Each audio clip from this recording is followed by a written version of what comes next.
Oi, boa tarde com vocês, tudo bem? Como passaram o final de semana, tudo certo?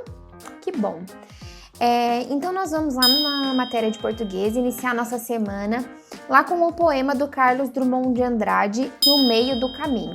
Vocês vão ler esse poema dele e vão ler esse textinho aqui embaixo que fala sobre ele e vão perceber que ele tem uma característica bem legal, bem diferente, que é a repetição de palavras, como nós vimos lá no poema visual, lá do jacaré, que em todos eles tinha escrito jacaré, do arroz e feijão, da flor que ela era construída com o poema. Então vocês vão perceber que aqui também tem repetição de frases, tá? De palavras e frases.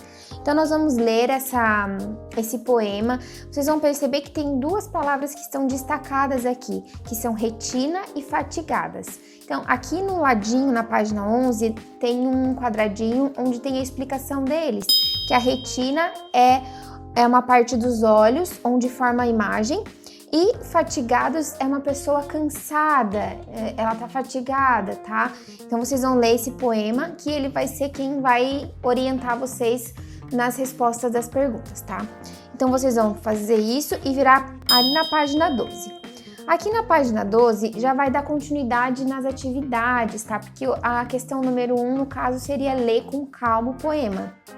E a número 2 já começa ali na página 12. Então vocês vão perceber que são questões que estão dentro do conhecimento de vocês. Ali vai falar na número 4 sobre denotação e conotação. Vocês já devem ter ouvido esses termos em algum momento da vida acadêmica de vocês. Mas eu vou reforçar isso porque até eu tinha esquecido o que era, gente. Então eu dei uma pesquisadinha para explicar melhor para vocês, porque ali na apostila também tem uma explicaçãozinha. Mas eu peguei mais um exemplo aqui para vocês. Então a denotação, ela é o sentido real, é o sentido da palavra que está lá no dicionário. Vamos pegar aqui voar. Voar, se você ler lá no dicionário, você vai ver que o significado é alguma coisa que está voando, que saiu do chão, que um avião voa, um pássaro voa. Então vocês vão perceber que a relação real do dicionário, do que de fato a palavra significa, é o sentido denotativo, é a denotação. Então eu vou dar um exemplo para vocês de denotação agora. O pássaro voava pelo céu da cidade. Então voava, ele está aqui nessa frase como o sentido real dessa palavra, tá? E ali a conotação. A conotação, ela traz o sentido figurado da palavra, quando ela não quer dizer exatamente aquilo que o dicionário está dizendo que é. Vou dar um exemplo aqui para a gente comparar. O carro voava pelas ruas da cidade. O carro voa? Segundo De Volta para o Futuro, era para estar voando em 2020, mas não está ainda. Ainda a gente anda no chão com o carro, né? Anda pelas ruas. Não, o carro ainda não voa. Então aqui o sentido é figurado, tá? No sentido de que o carro estava indo muito rápido, que parece que ele estava mesmo voando, mas não, é um sentido figurado, tá? Então vou dar mais dois exemplinhos, um do real e um do figurado. Relampejou durante a noite. Então, um relâmpago, o que é? É aquelas luzes do céu que acontecem um dia de chuva, né? E vou dar agora do sentido figurado, porque ali a gente teve de um sentido real, né? Agora do sentido figurado. Seus olhos relampejaram de ódio. Então, não tem como os olhos de fato relampejarem, como diz a frase. É um sentido figurativo, que a pessoa ficou tão brava que os olhos dela chegaram a refletir o que estava lá no interior. Então esse é um sentido figurado, tá? Aqui tem uma explicaçãozinha, mas a professora trouxe outra para ficar um pouquinho mais simples para vocês entenderem e até para mim, porque eu aprendi reaprendi, né?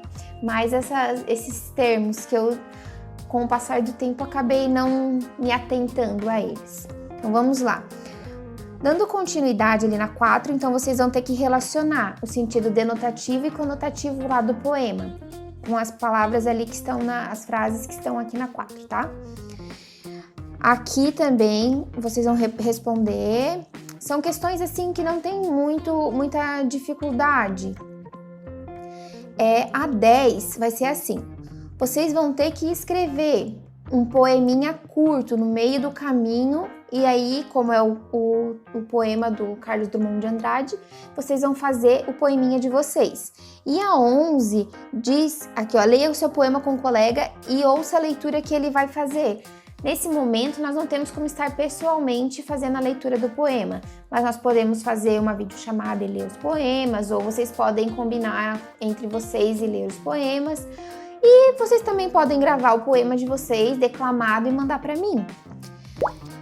E aí, aqui também, na 11, vai perguntar se vocês gostaram do poema e por quê.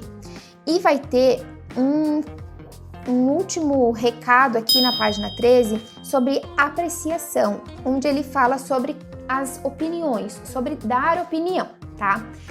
É muito importante se atentar de que quando nós damos a nossa opinião, nós precisamos explicar o porquê nós concordamos ou discordamos daquilo que a pessoa está falando, tá? Por exemplo, aqui ele perguntou se vocês gostaram do poema. Eu gostei do poema. Por que eu gostei do poema? Porque ele é legal? Mas se é legal, é um motivo, mas não justifica só. Só ser legal não justifica. Então eu posso dizer que eu gostei dele. Eu gostei do poema sim, porque ele faz... o formato dele é dos poemas que eu gosto, porque o Carlos Drummond de Andrade é um autor que já fez outro poema que eu também gostei, porque ele fala sobre as pedras no caminho e eu entendi o sentido que o autor propôs e me senti confortável lendo o texto. Então vocês vão ter que, quando vocês dão uma opinião, vocês têm que se atentar a isso, de que não é só dizer que gostei porque sim e gostei e não gostei porque não. Tem que avaliar todo o contexto, dar exemplos do porquê sim e do porquê não, tá bom? Então, vocês vão fazer essas atividadezinhas. Aqui também do sentido conotativo, das páginas 14 e 15. São todas questões com relação ao sentido conotativo. Lembra que era o sentido figurado, quando aquela palavra não quer dizer exatamente aquilo que está escrito no dicionário. Por exemplo, aqui tem aquele homem tinha um olhar de pedra. Tem como ter um olhar de pedra? Então vocês vão fazer essas questõezinhas aqui, que também são referentes ao sentido conotativo. Combinado? E aí nós vamos partir lá para a aula de matemática, tá? Hoje eu vou passar 2 matérias para vocês. Nós vamos lá em matemática, na página 13 também. Nós já usamos a página 13 em português, vamos na página 13 em matemática agora. Lá na página 13, vocês já destacaram o material de apoio e já fizeram essa tabelinha aqui na casa de vocês. E deve ter sido bem legal, né? Eu gostei da brincadeira. As atividades agora propostas, elas têm relação a isso daqui. Então, aqui na página 13, a questão 1 e 2 tem referência a esta tabelinha que vocês preencheram. Número 1, você observa em relação aos resultados das adições que em uma das parcelas é zero. O que você observa? Que o resultado é sempre igual às parcelas diferente de zero. Olha só, quando nós somamos 0 mais 0, 0. 0 mais 20, 20. E somando 20 mais 0, 20. Porque na soma, quando nós somamos com 0, é sempre o resultado maior que prevalece. 7.000 mais 0, 7.000. 355 mais 0, 355. 0 mais 355, 355. Lembra que eu expliquei?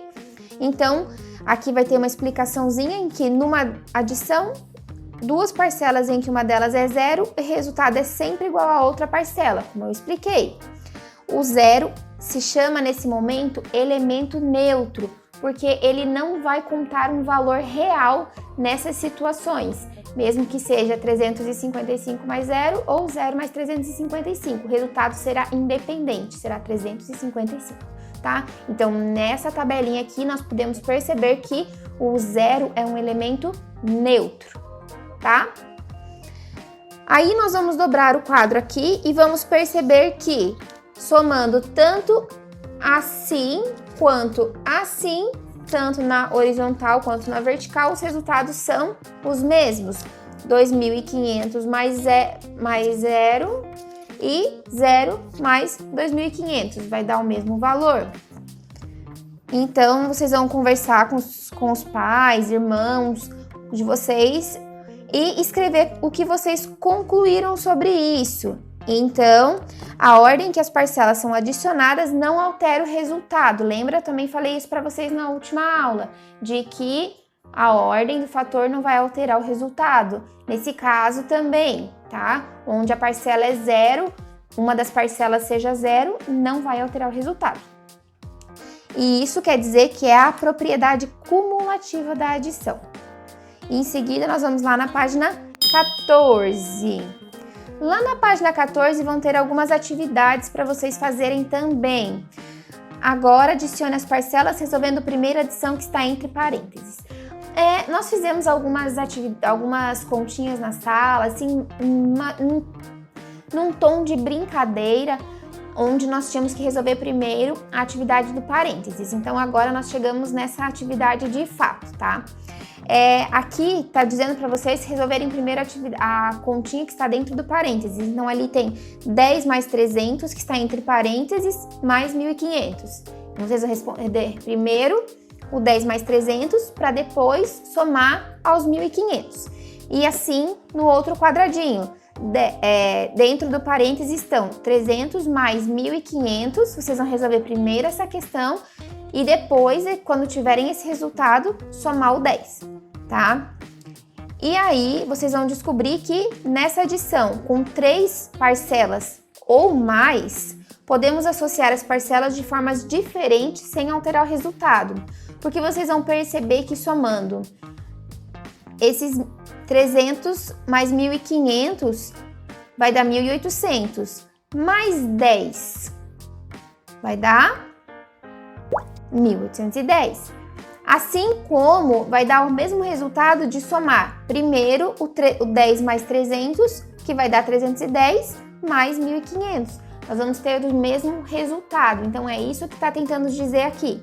Isso se chama a propriedade associativa da adição, tá? Porque nós podemos associar os valores para chegar ao resultado.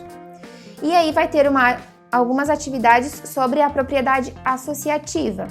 Então aqui vocês vão ver a número 1, que vai ter aqui, por exemplo, 241 mais quanto para dar 800, que é igual a 559 mais 241 igual a 800. Então, vocês vão preencher o número que falta para chegar ao resultado final, que é exatamente o mesmo da outra continha, tá bom? E aí, aqui também, na número 2, também vai ser isso, igual. Vocês vão fazer primeiro, juntar, vocês vão elaborar a continha, onde vocês vão precisar fazer somas de parênteses primeiro, tá? A Elisa entregou uma encomenda com 140 brigadeiros e 280 beijinhos, 120 cajuzinhos e 60 quindins. Então, vocês vão agrupar os números para fazer os cálculos. O que é agrupar os números? Vocês podem pegar 140 mais 120 e somar, 280 mais 60 e somar, e quando pegar esses dois resultados que vocês tiveram, e somar eles para chegar ao resultado final. Tá? Então, essa é uma das possibilidades. Vocês vão ter muitas outras aqui com esses 4 números que vocês têm, tá? Em seguida, número 3. Use a propriedade associativa para calcular mentalmente as adições. Então, vocês podem fazer mentalmente e podem anotar aqui o resultado de vocês. 125 mais 107 mais 93 mais 75. Então, vocês vão fazer essa continha para ver qual é o resultado. Mas lembre-se que vocês também podem fazer essa propriedade associativa, de juntar 2 números e somar, juntar 2 números e somar. Igual eu fiz na sala algumas vezes, lembra quando nós estávamos somando na tabela? Que eu tinha que somar segunda, terça, quarta, quinta, sexta, que eu somava segunda e terça mais quarta e quinta mais sexta, o resultado somava da segunda e terça, mais o resultado de quarta e quinta com o resultado da sexta. Então eu já fiz isso na sala com vocês e vocês nem perceberam que era uma propriedade associativa. É mais ou menos isso que nós estamos fazendo aqui agora, tá bom? E aí, aqui vai entrar em multiplicação, mas essa matéria eu vou passar para vocês, se eu não me engano é amanhã ou depois de amanhã que eu vou encaminhar essa atividade de multiplicação.